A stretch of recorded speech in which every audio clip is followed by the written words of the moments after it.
a pair of chopsticks dropped down. He kept pressing buttons, and before long, the chopsticks had piled up into a small mountain. Thinking it was some kind of game, he continued pressing them non-stop until he accidentally hit a different button.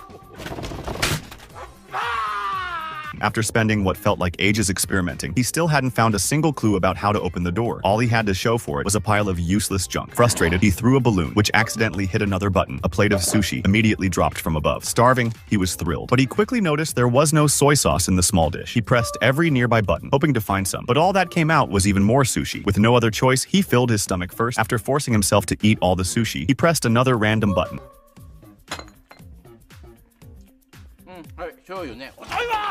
By then, he had been trapped inside the room full of mysterious buttons for an entire day and was on the verge of going crazy. After taking a short break, he pressed another button. This time, an exit suddenly opened behind him, but before he could react, it closed again. He couldn't remember which button had opened it, so he had no choice but to test them all again.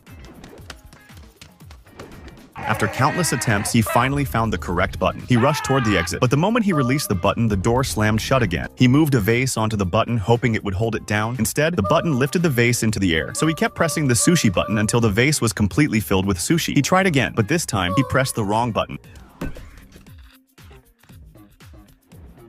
Frustrated, he kicked the vase and shattered it. He was completely defeated. Then he tried using sushi itself to hold the button down. Next, he used tape to keep the button pressed. When it didn't pop back up, he immediately sprinted toward the exit. Just as he was about to give up, he picked up a toothbrush, planning to brush his teeth and go to sleep. While searching for toothpaste, a rope suddenly dropped from the ceiling. He finally reached the exit in time, but when he got to the door, he realized he still needed a key. Panicking, he tried to squeeze through anyway. The closing door slammed against his waist. Furious, he kicked the wall. A key suddenly fell out. To avoid making another mistake, he used pieces of sushi to mark the buttons he needed. Then he grabbed the rope, swung across the room, picked up the key, and swung back to the exit. But even after inserting the key, the door still refused to open. Looking up, he noticed there was also a combination lock. He was completely devastated and began throwing things around the room. Then he suddenly noticed 3 numbers written on the mannequin's head. That had to be the code. Confidently, he entered the combination one more time. The door finally opened, but behind it was nothing more than a tiny cramped space.